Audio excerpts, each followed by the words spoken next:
지금 우리는 나팔 심판을 살펴보고 있어요.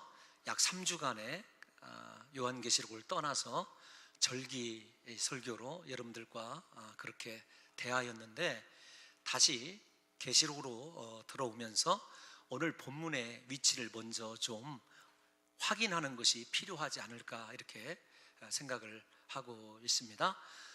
앞에서 말씀드린 대로 지금 우리가 놓여져 있는 이 본문 앞까지 지금 우리가 살펴보고 있는 것은 7 나팔 심판의 그렇게 한 부분이라고 말씀드릴 수 있어요. 지금까지 9장까지 달려오는 동안에 6개의 나팔 심판을 살펴보았어요. 첫 번째 심판에서 네 번째 나팔 심판까지는 자연계에 대한 심판이었습니다. 그 다음에 8장 13절에서 이야기하는 화가 있으리로다 라고 하는 말씀에 그렇게 밀접하게 관련된 5번째, 6번째, 7번째 나팔 심판은 사람에게 직접적으로 타격을 가하는 심판들로 이루어져 있어요. 그런데 우리가 지금까지 살펴본 6개의 심판, 나팔 심판이 지나갔고, 이제 한 가지의 마지막 7번째 나팔 심판이 놓여져 있는데, 그 6번째 나팔 심판과 7번째 나팔 심판 사이에 오늘 본문이 위치하고 있다는 것입니다. 그러니까 오늘 본문은 끝나버린 6번째 나팔 심판과 아직 시작되지 않는 7번째 나팔 심판 사이에 하나님께서 삽입해 놓은 또 다른 이 나팔 심판의 의미를 부각시키는 계시인 거죠. 이거 어디에서 많이 본 것 아닙니까? 우리가 이미 살펴본 7개의 인심판 가운데서도 6번째 인심판이 끝나고 나면 7장에 하나님께서 그의 백성들을 보호하시는 이마에 하나님의 인을 맞은 14만 4천수에 관한 이야기가 삽입되어 있었고, 그 다음에 7 인심판이 진행이 되었다, 이렇게 말씀을 드렸어요. 그래서 여러분, 인심판, 나팔심판, 대접심판은 이렇게 마지막 심판을 앞두고 하나님의 여백과 같은 삽입된 계시가 우리에게 보여주게 되는 것입니다. 이렇게 6번째 나팔까지의 심판을 통해서 하나님이 우리에게 전해준 메시지는 심판 가운데서도 소망이었습니다. 왜냐하면 그 하나님의 진행된 화로 인한 심판에 의하여 손상을 입게 될 민족이, 사람의 수가 3분의 1이기 때문에 아직 최종적인 심판은 이루어지지 않고 있으며, 그 3분의 2에게는 일종의 하나님께서 다시 한번 기회를 주는 하나님의 또 다른 자신의 피조물들이 회개하고 돌이킬 수 있는 자비를 베푸시는 그러한 부분이라고 우리가 설명할 수 있어요. 그런데 이 10장과 11장 7번째 나팔 심판이 진행되기까지 제가 삽입되어 있다고 하는 말씀이 정확히 10장 1절에서 11장 13절까지 그렇게 이루어져 있는데, 우리가 살펴보게 될 오늘 10장은 그 삽입된 계시의 첫 번째 부분이에요. 여러분, 첫 번째 부분은 우리가 잘 아시다시피 무엇에 관한 여러분 계시냐면, 작은 두루마리 혹은 두루마리 혹은 책이라고 번역해도 셋 다 옳습니다.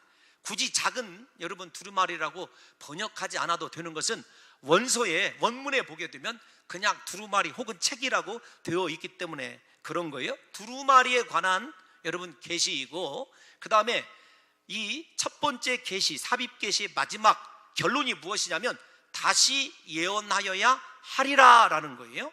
두루마리를 가지고 다시 예언하여야 하리라 라는 말씀이고, 두 번째 삽입 계시는 11장 1절에서 13절까지 계속되는데 무엇에 관한 이야기냐면 두 증인에 관한 이야기입니다. 여러분, 이 두 증인을 이야기할 때 제가 요한계시록의 서론을 강의하면서 이단들은 감람나무 두 증인, 이것이 자기들이라고 혹은 자기들 가운데서 조금 서열이 높은 사람이라고 생각하는데 그거 아니다. 두 증인은 여러분 구약과 신약의 말씀을 가진 교회 공동체라고 하는 것을, 그리스도의 증인된 교회 공동체를 뜻하는 것임을 제가 여러분들에게 말씀을 드렸어요.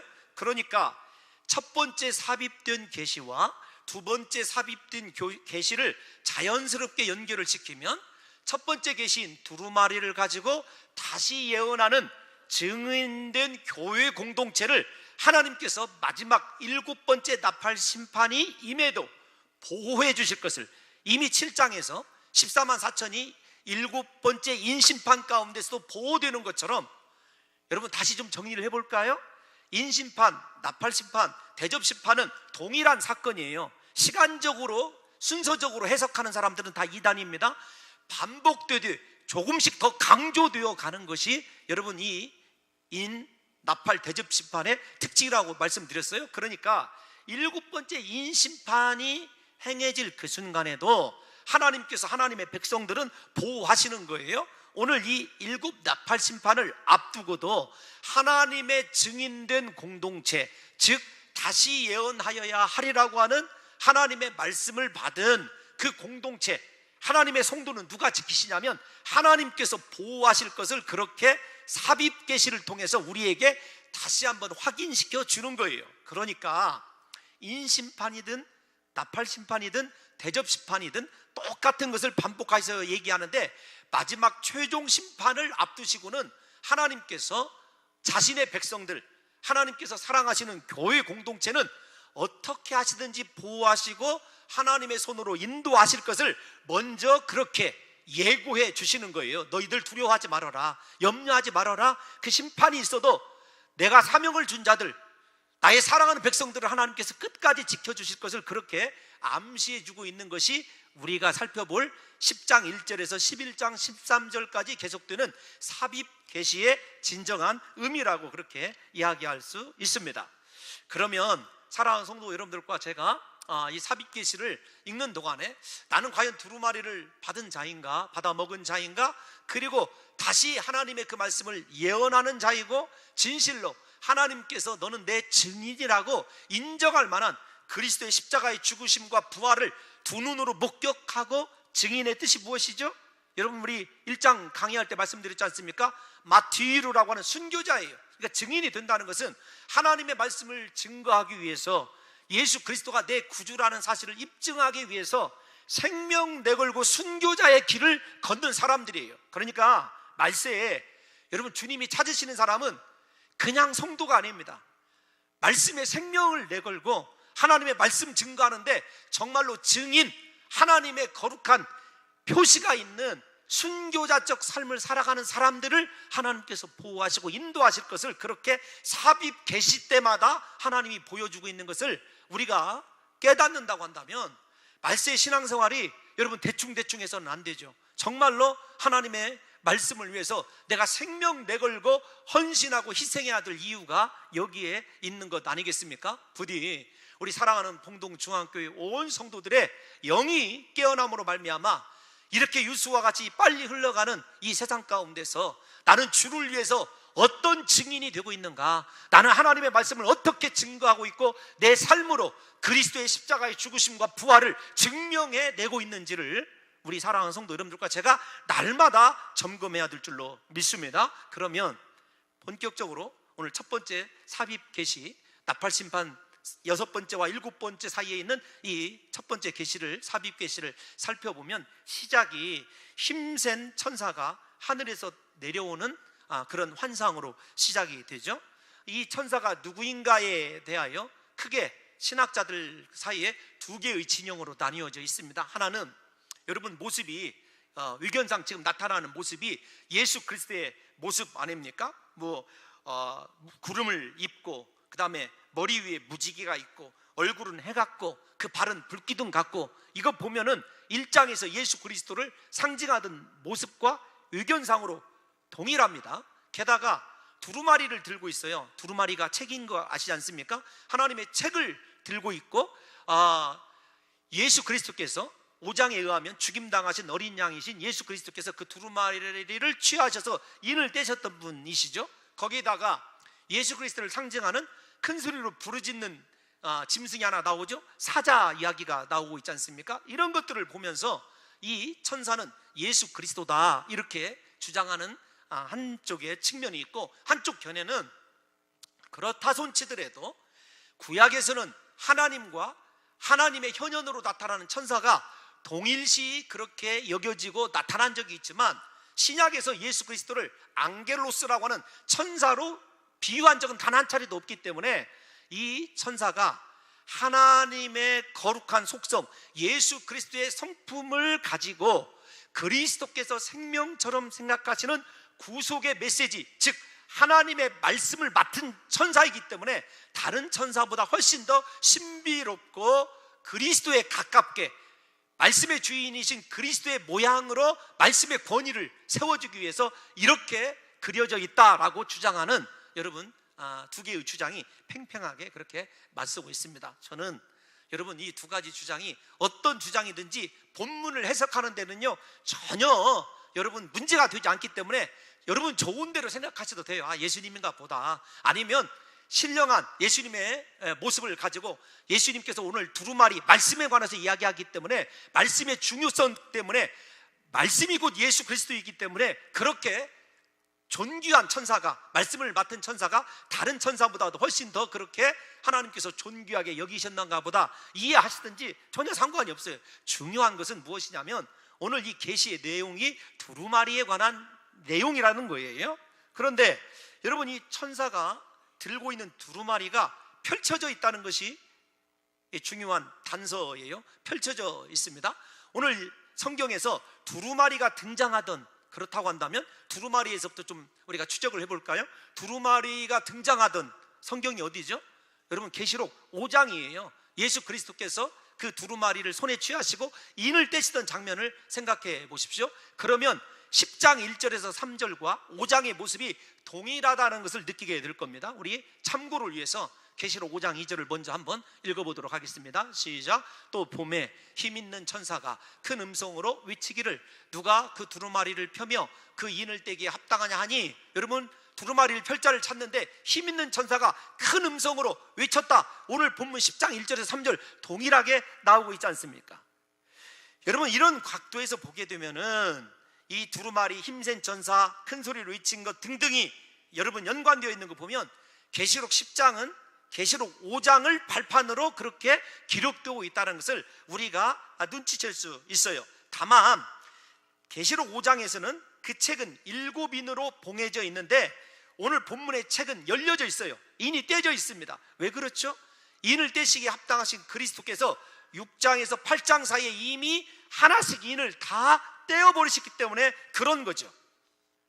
그렇기 때문에 오늘 이 본문은 그리스도께서 오픈한 하나님의 그 말씀을 가지고 다시 예언해야 된다는 사실을 여러분 우리에게 그렇게 사명으로 주고 있다는 것을 우리가 이 전체 내용에서 살펴보면 전혀 무리가 없어요. 다만 한 가지 좀 주의해야 될 것이 있어요. 어떤 것이냐면 그렇게 동일한 내용임에도 불구하고 사역의 주체가 분명히 5장에서는 예수 그리스도이십니다. 인을 떼기에 합당하시고 인을 떼어 나가시니까 10장에서는 사역의 주체가 사도 요한과 더불어 교회에게 전해지는 거예요. 그러니까 말씀을 맡은 여러분 교회와 요한 사도가 더 10장에서 부각되고 있다는 것입니다. 특별히 10장 첫 번째 이 삽입계시의 결론을 우리 다 같이 한번 미리 한번 읽어봅시다. 결론 11절 말씀입니다. 시작. 그가 내게 말하기를 내가 많은 백성과 나라와 방언과 임금에게 다시 예언하여야 하리라 하더라. 아멘. 예수님은 이를 떼셔서 그 떼신 내용을 교회와 사도에게 주시고 너 이 말씀을 가지고 예언하라 라고 하는 것이 이 10장에 삽입된 계시의 전체 줄거리라고 핵심이라고 여러분들에게 제가 지금 말씀드리고 있는 거예요. 그러므로 여러분 이 말씀을 통해서 하나님께서 사도 요한에게 부여하신 예수 그리스도께서 주신 말씀을 예언하는 것이 말세의 성도의 마지막 사명이고 교회의 마지막 사명이라는 것을 아셔야 됩니다. 말세의 유일한 여러분 교회의 유일한 사명은 다른 것이 아닙니다. 선교하고 전도하는 거예요. 영혼 구원하는 것입니다. 말세의 하나님의 나라의 종말적 도래를 꿈꾸는 사람들, 아니 예수 그리스도의 다시 오심을 소망하는 성도라고 한다면 생명을 다하여 하나님의 말씀을 전하는 것을 인생의 가장 주된 목적으로 삼아야 되는 거예요. 하나님의 천사에 의하여 다스림받는 진정한 교회는 여러분 이 선교를 위해서만 존재해야 된다는 것을 우리가 이 10장에서 깨달아야 된다는 것입니다. 그러니까 말세에 어떤 교회가 복 있는 교회냐면 선교하는 교회, 전도하는 교회가 복 있는 교회이자 하나님께서 말세에 눈여겨보시고 사용하는 교회예요. 뿐만 아닙니다. 우리가 조금 더 미리 가보면 하나님께서 사도 요한에게 이 말씀을 먹어라 이렇게 말씀하시지 않습니까? 말세에는 어떤 성도가 복 있는 성도냐면 하나님의 말씀을 받아 먹는 성도가 복 있는 성도예요. 그러니까 여러분, 말세다 생각했을 때 여러분들이 교회를 선택할 때 가장 중요한 것이 무엇이냐면 내가 하나님의 말씀을 받아 먹을 만한 교회인가. 두 번째로는 그 말씀 때문에 내가 씨름하고 고통하여서 내 속에서 정말로 쓴 것이 날 정도로 그렇게 하나님의 말씀을 내가 되새김질하고 묵상하는 성도의 삶을 살아가는가와 교회가 무엇에 집중하는 교회인지를 여러분들이 생각하셔서 말세에는요 전통이 중요한 거 아닙니다. 내가 이 교회를 몇십 년 동안 섬겼는데 그거 아무짝에도 쓸모없어요. 정말로 내가 하나님의 말씀을 받아 먹을 만한 교회, 그 다음에 정말로 내가 이 교회를 통해서 선교하고 영혼 구원한다고 한다면 하나님 기뻐하시는 그런 교회를 이룰 수 있겠다라고 하는 확신이 드신다고 한다면 여러분들이 그 교회를 지금이라도 선택해서 가야 된다는 거죠. 이 말씀을 묵상하면서 목회자로서 얼마나 많은 부담이 있는지 몰라요. 봉동중앙교회 부임하면서부터 지금까지 새벽이든 주일이든 강해 설교를 이렇게 해오면서 부담이 있습니다. 저 자신도 지독하지만 우리 성도님들이 참 지독스럽다. 좋은 쪽의 지독스러움이에요. 여러분들의 지독스러움은.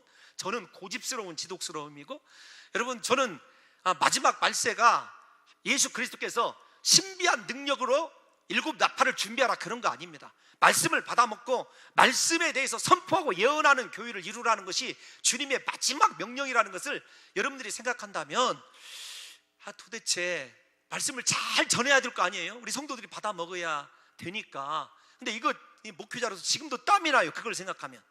이건 저의 부족함이기 때문에 여러분들의 참 피나는 기도가, 목사를 위한 기도가 필요하겠다는 생각이 되어지고, 교회를 위해서도 마찬가지입니다. 하나님 우리 교회 선교위에는 생각하지 말게 도와주옵소서. 여러분 이게 정말로 우리 교회가 생명을 다하여 달려가야 될 길이라는 것을 오늘 이 삽입계시가 보여주고 있기 때문이거든요. 부디 제가 이렇게 횡설수설하는 것 같지만 저를 위해서 기도해 주시고, 여러분 말씀을 듣는데 그쳐서는 안 됩니다. 그 말씀을 내가 정말로 받아먹고 있는지를 생각하셔서 이 시대에 얼마나 말씀의 홍수 속에서 살아가고 있습니까? 그런데 그 말씀이 정말로 여러분의 속을 움직이는지를 생각하셔야 되고, 살아있는 말씀이 선포되어 있는 교회를 찾아서 여러분들이 가셔야 마지막에 제대로 된 신앙생활을 할 수 있다는 거죠. 그렇다고 한다면 여러분, 이렇게 말씀이 중요하다고 한다면 이 책에 인을 떼서 공개된 내용은 우리가 이미 알고 있습니다. 그리스도의 초림에서부터 시작해서 그 다음에 하나님 예수 그리스도의 다시 오심과 하나님 나라의 완성이라는 거, 그거 하나님의 비밀이라는 거 마지막 여러분 다 드러나게 돼 있어요. 그런데 우리가 이 말씀의 내용을 누구에게 선포하느냐, 이 내용이 중요한 것 아니겠습니까? 10장의 결론에서 많은 백성과 나라와 방언과 임금이 언급되고 있는 것을 보게 되면은 그들은 다 사실은 요한계시록 내에서 그 단어들은 다 심판받을 자들이에요. 그러니까 심판받아 멸망할 자들이지만 마지막으로 다시 예언하라라고 하는 사명을, 이 세상 불타 없어지기 전에 다시 예언하라고 하는 것이 그리스도의 부탁이거든요. 여러분 왜 그들이 심판받아야 될까요? 예수 그리스도를 압니다. 알아요. 성경도 압니다. 중요한 건 뭐냐면 믿지 못하기 때문이죠. 그리고 그들이 교회를 핍박하고 적극적으로 보면 박해했기 때문인데, 주님이 그들을 향하여 다시 한번 십자가에 죽으신 예수 그리스도, 부활하신 예수 그리스도를, 그리고 하나님의 모든 구속사를 선포하라고 한 것은 하나님의 자비의 크심이 어떠한지, 하나님의 긍휼이 얼마나 크고 위대한지를 우리에게 보여주면 물론이거니와 우리에게도 다시 한번 정신 차릴 기회를 주시는 거죠. 너 말씀에 반응하지 못하고 있다, 너 말씀대로 살아가지 못하고 있다, 심판받을 자들에게 이 말씀을 전하면서 네 자신을 살펴보라는 거예요. 교회 너의 위치를 살펴보라는 것입니다. 적어도 소아시아 7교회에게 너희 교회로서 존재다운 교회의 존재 목적을 제대로 행하고 있는지를 바라보라는 거거든요. 여러분 또 하나, 이렇게 말씀이 중요한 이유가 무엇이냐, 왜 그렇게 마지막에 주님이 신비한 능력이 아니라 말씀을, 그렇게 작은 말씀을 작은 두루마리에 기록된 말씀을 받아 먹으라고 했냐면 말씀의 중요성 때문에 그래요. 여러분, 그 중요성은 작은 두루마리의 영향력이다 이렇게 표현할 수 있는데, 이 힘 있는 천사, 말씀을 들고 있는, 펴져 있는 말씀을 들고 있는 천사가 한 발은 바다에, 한 발은 땅을 밟고 있는 모습을 생각해 보시기 바랍니다. 이것은 이렇게 하나님의 말씀이 온 세상에 미칠 수 있는 영향력을 영적으로는 그렇게 여러분 상징하는 것이고, 또 영적이면서도 신학적으로 보게 되면 13장 1절에서 보면 사단이 부리는 용, 즉 용이 불러내는 짐승이 바다에서 나옵니다. 또 여러분 13장 13절에 보게 되면 땅에서 짐승이 나오게 되는 것을 봐요. 그러니까 땅에서 짐승이 나오든지 바다에서 짐승이 나오든지 땅과 그 바다를 짓밟고 다스리고 발로 밟고 서 있는 분이 무엇이냐면 하나님의 말씀이에요. 말씀이 사단을 이겨내고 사단을 지배하는 거거든요. 여러분, 이거 생각해 보십시오. 예수 그리스도께서 시험 받으셨을 때 그분의 신적인 신비한 능력으로 사탄을 물리치셨습니까? 하나님의 말씀으로 제압하셨습니까? 여러분, 마태복음 4장 다 알고 있는 내용 아니에요? 사탄에게 시험 받으셨을 때 말씀으로 이기셨거든요. 그러니까 천사가 말씀을 받아서 한 발은 바다와 한 발은 땅 위에 있는 것은 무엇이냐면 온 세상에 여러분 영적인 존재인 사탄이든지 그 하수인인 짐승이든지 그 다음에 이 세상이든지 피조물이 하나님의 말씀으로 다스림 받게 될 것을 이야기하고 있고, 말씀의 위대성과 말씀의 권위를 우리에게 보여주는 거예요. 그러니까 이 세상을 다스리고 정복하는 자로 살아가게 될 때 여러분, 그렇게 우리가 기준을 갖출 수 있는 건 하나님의 말씀밖에 없다라는 것을 지금 이 말씀을 통해서 우리가 깨달아야 한다는 것입니다. 말씀이 온 땅에 충만해져서 그 말씀이 그 능력으로 세상을 다스리게 될 때 여러분, 이 세상은 다시 하나님이 보시기에 가장 아름다운 창조세계로 돌아가고, 하나님의 말씀이 나를 다스리게 될 때 하나님께서 나를 이 땅 가운데 두신 목적이 여러분 그제서야 보여지게 되는 것이거든요. 하나님의 말씀은 능력이 있어서 사탄뿐만 아니라 온 세상을 치유하고 다스리고 회복시키는 능력 있는 말씀임을 우리가 알아야 된다는 것입니다. 왜 그런가 하면 하나님은 창조주이시기 때문에 그래요. 오늘 하나님께서 땅에 있는 물건이며 바다에 있는 물건이며 하늘에 있는 물건이며 물건, 창조를 얘기하십니다. 하나님이 창조를 무엇으로 하셨죠? 왜 그렇게 물건에 대해서 피조세계를 다시 언급하냐고요. 오늘 본문에서 말씀으로 창조하셨기 때문에 그런 것 아니에요? 하나님이 말씀으로 창조하시고 이 모든 피조물들을 무엇으로 다스리시고 운행시키시냐면 하나님의 말씀으로 운행시켜요. 한 군데만 좀 찾아봅시다. 시편 33편 6절에서 9절을 한번 읽어볼게요. 시작. 여호와의 말씀으로 하늘이 지음이 되었으며 그 만상을 그의 입기운으로 이루었도다. 그가 바닷물을 모아 무더기같이 쌓으시며 깊은 물을 곳간에 두시도다. 온 땅은 여호와를 두려워하며 세상의 모든 거민들을 그를 경외할지어다. 그가 말씀하심에 이루어졌으며 말씀하심에 견고히 섰도다. 명령이나 말씀이나 똑같은 단어이거든요. 하나님이 말씀으로 천지를 창조하셨고 말씀으로 그것을 유지하고 계셔요. 중요한 것은 모든 피조세계가 저렇게 하나님의 말씀에 굴복하는데 유일한 피조물이 있어요. 굴복하지 않는. 그게 사람이라는 거예요. 이 땅의 거민이라는 것입니다. 사랑하는 성도 여러분, 이 땅이 회복되는 거예요? 이 나라가 회복이 되는 것? 내가 고침받고 변화되는 거예요? 기적으로 이루어지지 않습니다. 다시 말씀을 드리지만 하나님의 말씀으로만 가능해요. 오늘 오후에도 살펴볼 내용 가운데 그런 내용이 나오거든요. 여러분, 예수님의 기적을 보고 예수 믿는 사람이 몇 명이나 있다고 성경이 기록하고 있습니까? 그렇게 오병이어의 기적을 보고 죽은 나사로를 살리시는 기적을 보고 안진뱅이를 일으키시는 기적을 보고 중풍병자를 여러분 일으키시는 기적을 보았던 사람들이 호산나 찬송하다가 대부분 예수 그리스도를 다 십자가에 못 박으라고 외쳤던 사람 아닙니까? 우리가 이 시간, 이 시대에 말세에 필요한 것은 다시 강조하지만 기적이 아닙니다. 여러분, 혹시 이 자리에 기적이 필요한 성도 계십니까? 우리 교회는 기적이 있어요. 그 너무 감사해요. 대신박하면서 성도들이 특세 때 어떤 기적을 받고 은혜를 받고 제가 간증 듣는 거 참 은혜스러워요. 그런데 그거보다 더 중요한 것이 무엇이냐면 그 기적이 우리를 변화시켰는가 하는 문제예요. 말씀이 아니고는 우리가 창조의 원래된 모습으로 회복될 것이 없다라는 사실을 성경은 누누이 얘기하고 있습니다.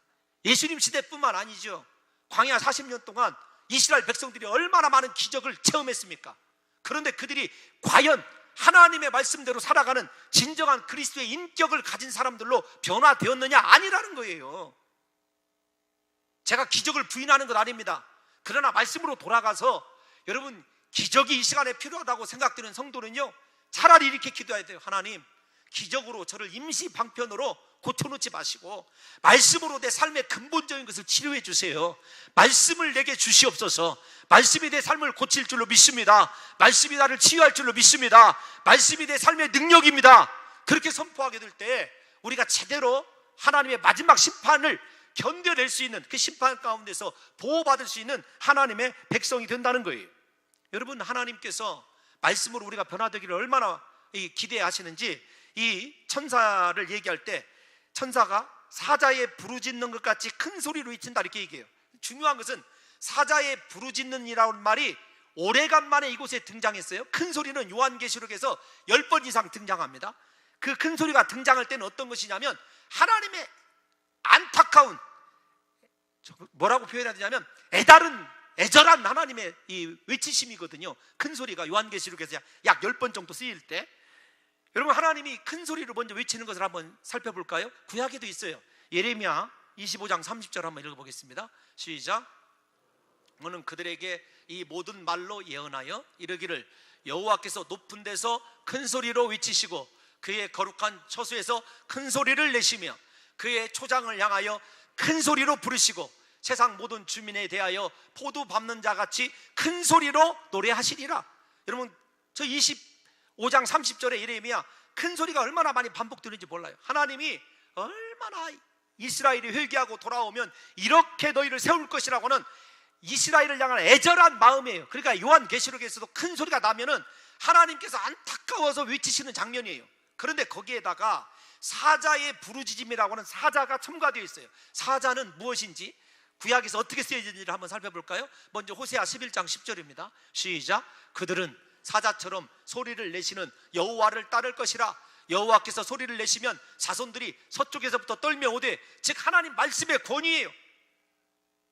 이스라엘, 아무리 강팍한 이스라엘 백성들이라 할지라도 하나님이 사자처럼 부르짖으면 그 말씀에 반응해서 돌아오게 되어 있어요. 그런데 오늘날 우리는 하나님 말씀에 반응해서 하나님께 돌아가고 있느냐고요. 저 한 군데만 그런 게 아닙니다. 아모스 3장 8절도 한번 읽어보겠습니다. 시작. 사자가 누가 두려워하지 아니하겠느냐? 주 여호와께서 말씀하신즉 누가 예언하지 아니하겠느냐? 하나님이 말씀하시면 모든 사람들이 다 예언자가 되고, 하나님이 말씀하시면 다 말씀 앞에 두려워한다는 거예요. 그런데 여러분, 저와 여러분들은 그렇게 사자에 부르짖는 것 더하기 하나님의 애절함, 말씀의 권위와 하나님의 애절한 사랑이 결합돼서 우리에게 오늘날 그렇게 말씀으로 인도하시는데, 하나님 말씀 앞에 두려워하고 있고 하나님 말씀이 주는 그 사명 감당하기 위하여 세상 것 버리고 하나님을 향하여 전적으로 돌아서고 있느냐고요. 얼마나 하나님이 안타까워하시는지를 생각하셔야 돼요. 힘있는 천사가 큰 소리로 외치는 과정을 살펴보게 되면, 큰 소리를 외칠 때 7 우레가 소리를 발합니다. 이때 요한이 소리를 기록하려고 했지만 하늘에서 그 소리를 임봉하고 기록하지 말라고 그랬어요. 하나님께서 왜 이 우레 소리를 기록하지 말라고 했을까요? 7이라고 하는 숫자에다가 요한계시록에서 하나님의 특별한 임재를 통한 말씀이 주어질 때 사용되는 우레가 결합한 것을 눈여겨보셔야 됩니다. 예를 들면 7인, 7나팔, 7대접, 7우레, 그러면 이것도 7우레의 하나님의 심판임을 알아야 돼요. 근데 하나님이 그 심판을 봉인하고 기록하지 말라고 그랬어요. 그러면 가장 중요한 것은 7이라는 걸 우리가 다 이해를 하니까, 우레가 무엇이냐? 여러분, 출애굽기 19장부터 시작해서 여러 곳에서 우레는 하나님이 이스라엘 백성들과 특별한 섭리를 가지고 말씀하시기 위하여 임재하는 장면이에요. 그러니까 핵심은 무엇이냐면 하나님의 임재와 말씀이에요. 그러니까 7우레, 그러면 하나님이 7번의 말씀을 통해서 이스라엘 백성들에게 심판이 있다는 기회를 주실 것이라는 생각이 들어요. 추측이 가능하지 않습니까? 우레가 무엇이냐? 성경에서 어떻게 쓰여졌느냐? 하나님의 임재와 말씀이에요. 그러니까 인, 나팔, 대접과 동일하게 하나님이 심판을 어떤 자연적이고 사람에게 직접 화를 주는 그런 것이 아니라 인격적인 말씀으로 그들에게 이런 심판이 진행될 것이라고 하는 것을 하나님이 말씀하시려고 했던 것 같아요. 그런데 여러분, 왜 그 말씀을 그렇게 기록하지 말라고 하셨는가? 일곱 무리의 말을 인봉하고 기록하지 말라고 하신 이유는 하나님의 음성을 듣고도 불순종하는 이 땅의 거민들 때문에 그래요. 즉 지금까지 어린 양 예수 그리스도에 의하여 하나님의 말씀이 분명하게 드러났습니다. 그런데도 그 말씀 앞에 회개하지 않는 이 땅의 사람들에게 더 이상 하나님께서 말씀으로 역사하지 않겠다는 거예요. 여러분, 이 시대에 말씀의 홍수 속에서 정말로 하나님의 말씀이 들리지 않거든 하나님께서 나에 대하여 말씀을 인봉하고 계시지 않은지 우리가 돌이켜봐야 돼요. 여러분, 이게 굉장히 중요한 말씀입니다. 다시 말씀을 드리지만 하나님의 말씀 앞에 회개하지 않는 이 땅의 사람들에게, 말씀을 듣고 반응하지 않는 사람들에게 하나님이 한순간에 말씀의 문을 닫으실 때가 온다는 거예요. 그래서 우리에게 말씀이 들려질 때, 은혜 받을 만한 때 말씀을 듣고 회개하고 하나님께 돌아가는 것이 얼마나 중요한지 몰라요. 그 기회가 항상 있는 것이 아니라는 것을 하나님이 말씀을 인봉으로 그렇게 여러분 드러내지 않을 때가 있다는 것입니다. 그래서 일곱 무례로 표현된 하나님의 일곱 번의 말씀은 기록되지 못한 거예요. 대신에 말씀을 듣고 회개하지 않은 그들에게 곧 일곱 나팔의 마지막 심판이 진행될 것을 이야기하고 있는 것입니다. 여러분, 이 힘센 천사가 세세토록 살아계신 하늘과 땅에 그리고 바다를 창조하신 창조주 하나님으로 맹세하는 과정을 보십시오. 왜냐하면 더 이상 인봉하고 기록하지 말아라는 말씀과 더불어 우리가 본문 6절을 읽어보면 지체하지 않겠다 이렇게 외치십니다. 6절 한번 읽어볼까요? 본문 6절 시작. 세세토록 살아계시니 곧 하늘과 그 가운데 있는 물건이며 땅과 그 가운데 있는 물건이며 바다와 그 가운데 있는 물건을 창조하신 이를 가리켜 맹세하여 이르되 지체하지 아니하리니, 말씀으로 창조하신 하나님, 말씀을 막아주세요. 이제는 지체할 시간이 없습니다. 천사가 그렇게 외치는 거죠. 그러면 이 말씀은 사실은 우리가 계시록 6장 11절에서 이렇게 나왔지 않습니까? 계시록 6장 11절에서 아직 잠시 동안 쉬어라, 안식해라, 수가 차기까지 내가 인내할 것이다, 그랬던 말씀이 여러분 완전히 이제 하나님의 인내의 시간이 끝나버린 것을 이야기하는 거죠. 6장 11절 어떻게 예언했죠? 시작. 각각 그들에게 흰 두루마기를 주시며 이르시되 아직 잠시 동안 쉬되 그들의 동무 종들과 형제들도 자기처럼 죽임을 당하여 그 수가 차기까지 하라, 기다리신다는 거죠. 그런데 그 기다림이 끝났다는 겁니다. 그 기다림이 끝났기 때문에 하나님께서 말씀을 기록하지 못하게 하고 그 말씀이 드러나지 못하게 한 거죠. 말씀을 듣지 못하게 한 거죠. 하나님은 더 이상 말씀을 거두어 가시고 지체하지 않으시고 일곱 번째 나팔을 부심으로 심판을 거행하신다는 것입니다. 여러분, 앞에서 말씀드린 대로 하나님의 그 비밀은요 구속사예요. 십자가의 능력 아닙니까? 십자가의 죽음이 사탄에게 승리인 것 같지만 오히려 예수 그리스도가 승리하시고 죄와 사망의 저주를 끝내신 하나님의 비밀이죠. 더 확대하시면 이 비밀이라고 하는 것은 하나님 나라의 오심이에요. 예수 그리스도의 초림에서 재림까지 다 포함하는 모든 그리스도의 구속의 사건들을 이야기합니다. 그게 하나님의 비밀이거든요. 그러면 하나님의 그 비밀을 하나님만이 아셨을까요? 아닙니다. 아모스서 3장 7절 한번 읽어볼까요? 시작. 주 여호와께서는 자기의 비밀을 그 종 선지자들에게 보이지 아니하시고는 결코 행하심이 없으시리라.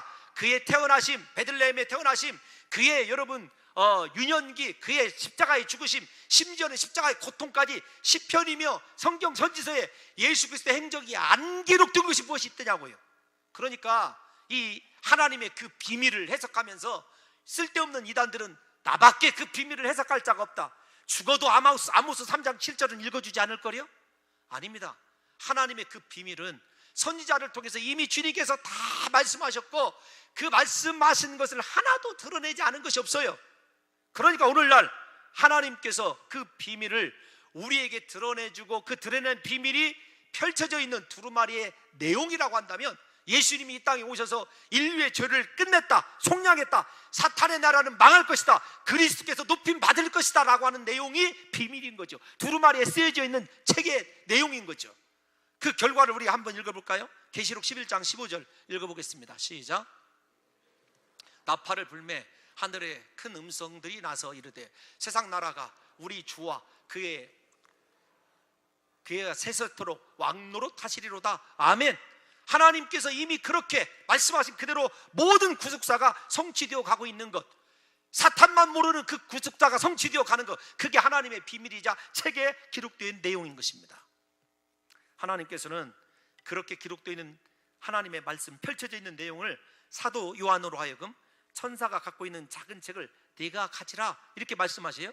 여러분, 이 장면을 신학자들이 사도 요한의 위임식 이렇게 얘기합니다. 예수 그리스도께서 말씀의 인을 다 떼셨고 천사가 들고 있었던 그것을 사도 요한에게 주는 거예요. 사도 요한이 말씀으로 이제 모든 교회들을 다스리게 되는 위임하는 그런 의식을 이야기하는 것이거든요. 그런데 이 위임식의 절정은 이 책을 먹어버리라는 명령입니다. 그리고 말씀을 먹을 때 일어나는 현상을 자세하게 우리에게 말해주고 있지 않습니까? 이 책을 먹어버리라. 내 배에는 쓰나 내 입에는 꿀같이 달리라. 이어지는 10절 말씀에 보면, 이게 9절에 써있고 오늘 본문에 10절 말씀에 보면 사도 요한에게 그대로 이루어지는 것을 보게 돼요. 왜 요한은 왜 요한의 하나님 나라의 오심을 선포하는 위임식에 이러한 내용이 뒤따르느냐라고 하는 거죠.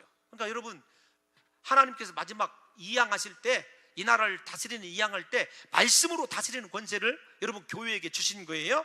근데 이 말씀을 독자들로 하여금 어디를 떠올리게 하냐면 에스겔 3장 1절에서 3절을 떠올리게 합니다. 이 말씀이 그냥 똑 독립해서 떨어진 말씀이 아니라는 거예요.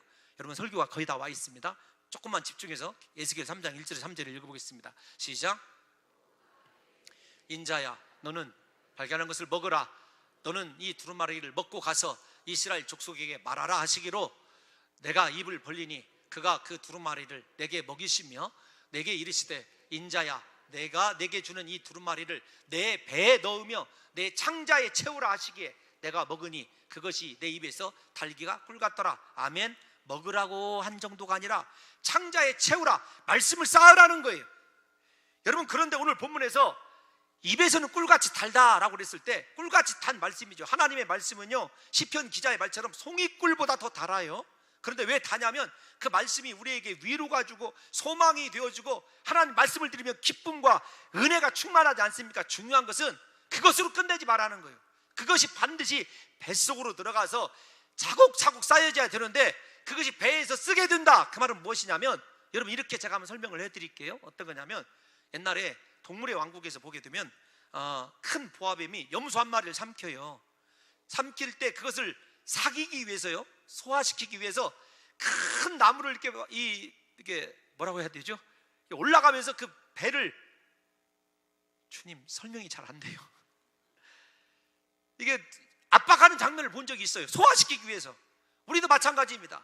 입에서는 정말로 달고 듣기에 너무 좋은 말씀이지만 그 말씀이 내 속에 떨어져서 그 말씀이 내 것이 되기 위해서는요, 내 삶의 말씀이 내 것이 되기 위해서는 내가 포기해야 될 것들이, 감당해야 될 고통들이 너무나 많이 있거든요. 말씀대로 살아나려면 내 속에서 정말로 쓰다라는 표현이 계시록에 2번째 나와요. 쓴 쑥과 같이. 그 다음에 이곳이에요. 삶의 가장 고통스러운 부분이 무엇이냐면 말씀과 나를 교환하는 거예요. 오늘날 한국 교회는요, 말씀이 다른 것에서 끝나요.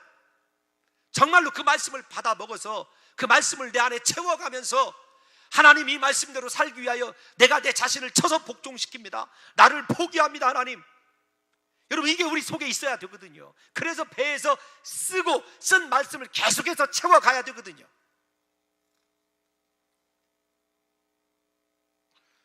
그리고 이어지는 말씀을 받아 먹은 자에게 뭐라고 얘기하냐면, 우리가 앞에서 살펴본 대로 다시 예언하여야 하리라. 하나님의 말씀을 선포하라고 명령하는 것을 볼 수 있습니다.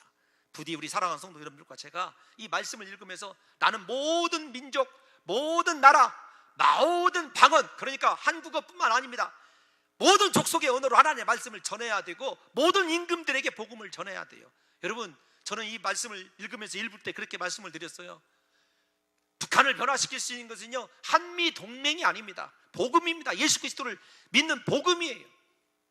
누가 김정은에게 가서 예수 그리스도 믿어야 된다고 전해야 되는, 여러분, 그것이 분명히 성경에 명해져 있어요. 제가 이 말씀을 묵상하면서 떠올린 사람이 여러분 본회퍼 목사입니다. 디트리 본회퍼라고, 히틀러와 나치에 대항하여서 감옥에서 오랜 세월 고생하다가 순교하신 분이거든요. 그런데 그가 거의 죽을 때가 됐어요. 그렇게 히틀러를 증오하고 감옥에서 나치를 반대했던 그가 여러분 거의 소천하실 때 꿈을 꿔요. 이 실제적으로 기록되어 있는 내용입니다. 그분의 일기책에 꿈을 꿨는데 어떤 것을 보냐면 히틀러가 하나님 앞에서 심판받는 장면이 나와요. 이 히틀러가 심판받을 때 뭐라고 대답하냐면 나에게 예수 그리스도를 말한 사람이 아무도 없었습니다. 3번이나 나에게 예수 그리스도를 말한 사람이 아무도 없었습니다. 그랬을 때 이건 버전이 조금 달라요. 그 하나님께서 이렇게 물어보십니다. 내 종 보리퍼가 너에게 예수 그리스도를 증거하지 않더냐? 이건 버전이 조금 다르지만 저는 이쪽이 훨씬 은혜스러워서 선택하는 거예요. 보리퍼가 벌떡 일어나서 회개합니다. 하나님, 내가 그를 증오하고 내가 나치를 반대하면서 감옥에 갇혀있는 내 삶을 위해서는 기도하고 말씀을 묵상했지만 내가 정작 히틀러를 위해서는 복음을 전해본 적이 없고 그를 위해서 기도해 본 적이 없습니다. 마지막에 그렇게 그가 회개 기도를 하거든요. 사랑하는 성도 여러분, 여러분은 정말로 이 삽입겟이 마지막 종말 7번째 나팔을 앞에 둔 성도답게 하나님 말씀만을 여러분 받아 먹으시면서 그 말씀을 여러분 속에 저장하시고 그 말씀대로 살아내시기 위하여 정말로 쓰디쓴 인내를 감당하시면서 하나님의 말씀이 승화되기를 원하는 삶을 살고 있고, 밖으로 나가면 그리스도의 말씀을 들고 다시 예언하기 위하여 증인의 삶을 살아가고 있습니까? 앞에서 얘기한 대로 증인은 순교자의 삶이에요. 말씀을 입증하기 위해서. 우리가 그 삶 살아내지 못한다고 한다면요, 말씀을 받아 먹지도 못할 뿐만 아니라 말씀을 증거하지 못하고 그 말씀을 증거하는 증인의 삶을 살아내지 못한다고 한다면요, 7번째 나팔 심판에 우리가 완전한 주의 백성으로 구원받는다는 보장을 해드릴 수가 없습니다. 오늘 이 말씀을 듣는 사랑하는 성도 여러분들과 제가, 여러분 평생 기적이 필요한 거 아닙니다. 물질이 필요한 거 아니에요. 이 나라에 탁월한 정치가가 필요한 것도 아니고 군사력이 필요한 것도 아닙니다. 말씀을 듣게 우리 모두가 다 말씀을 들을 때 회복이 되어지고 말씀을 선포할 때 교회다운 교회가 되어서 하나님의 뜻을 이룰 수 있는 능력 있는 삶을 살아간다는 사실을 잊지 마시고, 주님이 마지막 심판을 앞두고 주신 것이 말씀이란 사실을 깨달아 평생 하나님 말씀만을 사모하시는 귀한 성도들이 되시기를 예수님의 이름으로 축원합니다. 하나님 아버지, 우리의 인생을 말씀으로만 체험받게 도와주시고 그 말씀 증거하기 위하여 날마다 십자가 지고 산순교자의 길 증인의 삶 살아내도록 은혜를 부어 주옵소서. 우리 교회 때문에 온 세계가 하나님의 말씀을, 이 예언된 말씀을 듣게 되는 역사가 일어나도록 주님 말씀의 집 아래 우리 교회를 사용하여 주옵소서. 예수님의 이름으로 감사드리며 기도하옵나이다. 아멘.